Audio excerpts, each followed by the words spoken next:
Live TV, सच सबसे आगे।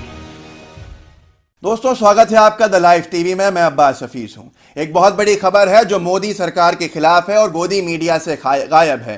गंभीर आरोप अमेरिका की सरकार ने मोदी सरकार पे लगाए हैं, पर ना कोई चर्चा है गोदी मीडिया में, ना इसके ऊपर कोई डिबेट है। इसीलिए मोदी सरकार ने अब तक इसके ऊपर अपना जवाब देकर अपना पक्ष भी नहीं रखा है। आखिर क्या बात है कि वो ट्रंप सरकार जिसकी अनभक्त यहां पूजा करते थे, जिन डोनाल्ड ट्रंप की आरती उतारते थे फोटो देखकर और उनको मालाएं पहनाते थे तस्वीरों के अंदर और उनको पूजते थे, आज वही ट्रंप उनकी सरकार मोदी सरकार के ऊपर गंभीर आरोप लगा रही है। पर ये अनभक्त जो भक्ति करते हैं, अनभक्ति, वो चुपचाप हैं, खामोश हैं, उनको आज कोई फर्क नहीं पड़ रहा है। बेगैरती उन्होंने जम के अपने ऊपर ओढ़ी हुई है।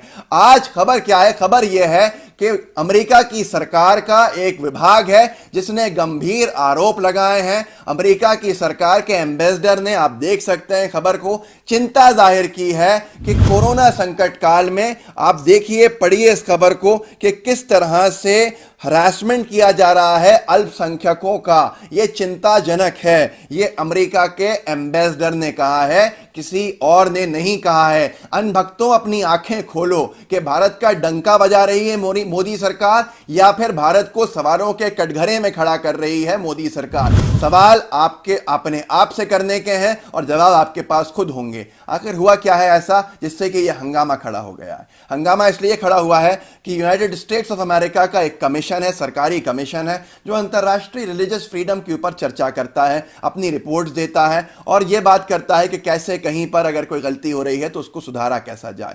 उसने आज ट्वीट किया है अमेरिकी सरकार के सरकारी कमीशन ने। वो ट्वीट आपके सामने है, उसको पढ़ना बेहद जरूरी है। उन्होंने लिखा है, जिसका हिंदी अनुवाद यह है कि कोरोना क्राइसिस के अंदर ये खबरें भारत सरकार की आ रही हैं कि भारत सरकार अरेस्ट कर रही है मुस्लिम एक्टिविस्ट को, जो लोग सीएए का शांतिपूर्वक ढंग से प्रोटेस्ट कर रहे थे, विरोध कर रहे थे।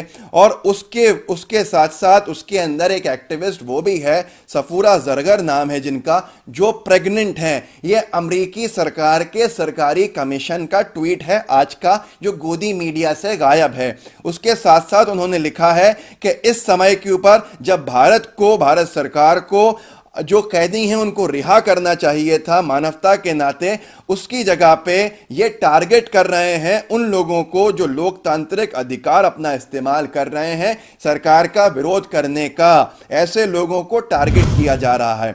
उसके आगे यही नहीं रुका है ये कमीशन, उसके आगे भी लिखा है, आप सुनते जाइएगा कहीं नहीं, चौंका देने वाली खबरें हैं ये। उसके आगे लिखा है इसी कमीशन के अपने ट्विटर ऑफिशियल हैंडल के ऊपर कि हमने अपनी एनुअल रिपोर्ट 2020 में गंभीर सवाल खड़े किए थे भारत सरकार के खिलाफ और हमारे जो सवाल थे वो वायलेशन था रिलीजियस फ्रीडम का 2019 के, उस संबंध में थे। लेकिन दुख होता है, अनफॉर्चुनेटली ये जो नेगेटिव ट्रेंड है ये इस साल 2020 में भी चल रहा है।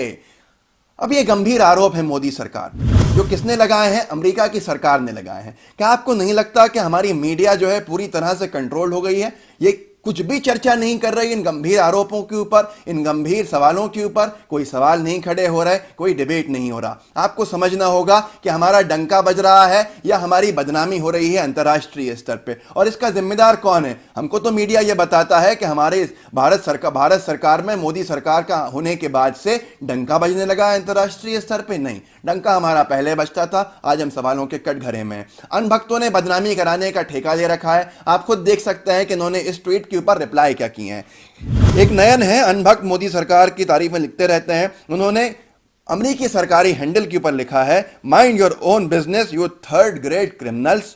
उसके साथ साथ अनीता संभवी, ये तो गिरने का स्तर है कि इन्होंने ये कहा है कि मैं तो प्रपोज करती हूं कि इंक्वायरी होनी चाहिए कि सफूरा जरगर को किसने प्रेग्नेंट किया। बेशर्मी की इंतहा है और बदतमीजी की इंतहा है जो मोदी सरकार के अनभक्त जो हैं उसके ऊपर उतरे हुए हैं, जिसकी वजह से भारत को बदनामी झेलनी है। आखिर ये स्थितियां बनी कैसे, आखिर ये स्थितियां क्यों आई, क्यों सामने आई? आपको सबको याद है कि सीएए के विरोध करने वालों के बारे में अमित शाह जी के बयान बहुत मुकर थे। भारत के गृह मंत्री हैं, उनके बयान अंतर्राष्ट्रीय स्तर पर सुने जाते हैं। कैसे उन्होंने कहा था कि हाँ इनको रखेंगे, और इस समुदाय को, एक समुदाय का नाम हटा के कहा था कि मतलब साफ था कि किसको रखेंगे किसको नहीं रखेंगे। उस तरह के नफरत भरे बयान अंतर्राष्ट्रीय स्तर पर खूब सर्कुलेट हुए, और जिस तरह से सीएए का प्रदर्शन में विरोध करने वाले जो लोग थे उनकी गिरफ्तारियां हुई, जिसके अंदर किस तरह से डिटेन किया गया मीरान हैदर को, सफूरा जरगर को, डॉक्टर कफील को, शर्जील इमाम को, उमर खालिद को। ये नाम सिर्फ और सिर्फ उर्दू वाले नाम थे। कपिल मिश्रा जो समर्थन के अंदर निकले थे भारतीय जनता पार्टी के, जिन्होंने दंगा कराने के बारे में भड़काऊ स्पीच दी, उसको गिरफ्तार नहीं किया गया। परवेश वर्मा को गिरफ्तार नहीं किया गया। अनुराग सिंह ठाकुर को गिरफ्तार नहीं किया गया। पक्षपाती कार्रवाई जिस तरह से हुई उसकी वजह से हमारे ऊपर आज सवालिया निशान खड़े हो गए कि अमेरिका की सरकार यह कह रही है कि भारत में मोदी सरकार लोकतंत्र में दिया गया अधिकार का इस्तेमाल करने वाले लोगों को, मुस्लिम एक्टिविस्ट को, अपनी माइनॉरिटीज के लोगों को गिरफ्तार करने का काम कर रही है, जो बेइंतहा गलत है।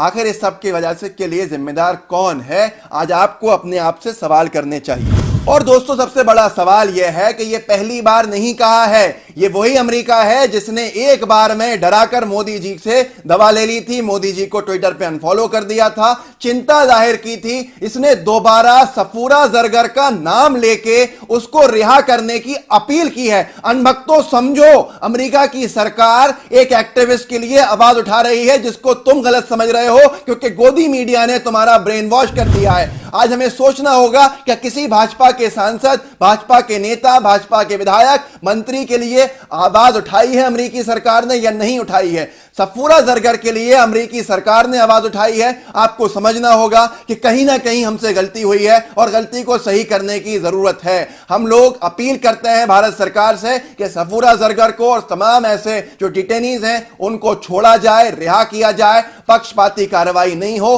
ताकि अब और हमको जैसे खाड़ी के अंदर बदनामी का सामना करना पड़ा, खाड़ी देशों के अंदर मुकर होकर उन्होंने बोला, कनाडा ने हमारे खिलाफ बोला, अमेरिका के सरकार बार बार हमारे खिलाफ उनका एक आयोग बोल रहा है और हम फिर भी मौन हैं। ये राजनीति हमें कहां लेके जाएगी समझ में नहीं आ रहा है। सवाल कीजिएगा। और जो लोग गोदी मीडिया को देखते हैं अपना नैरेटिव सेट करने के लिए, आप आज देखिए कि कैसे ये पूरी चर्चा से गायब है अंतर्राष्ट्रीय स्तर पे, जिससे मोदी सरकार की बदनामी हुई है, लेकिन गोदी मीडिया चर्चा करने के लिए तैयार नहीं है। हिंदू मुस्लिम एकता से ये देश बढ़ेगा। हम लोग भी आपसे यही अपील करते हैं कि हिंदू मुस्लिम एकता कायम रखिए, भारत को मजबूत बनाइए। और अगर हमारा वीडियो आपको सही लगा है तो शेयर कीजिए, चैनल को सब्सक्राइब कीजिए, बेल आइकन दबाना मत भूलिएगा ताकि आप नोटिफिकेशन मिस नहीं करें। जय हिंद, जय भारत। लाइव टीवी, सच सबसे आगे।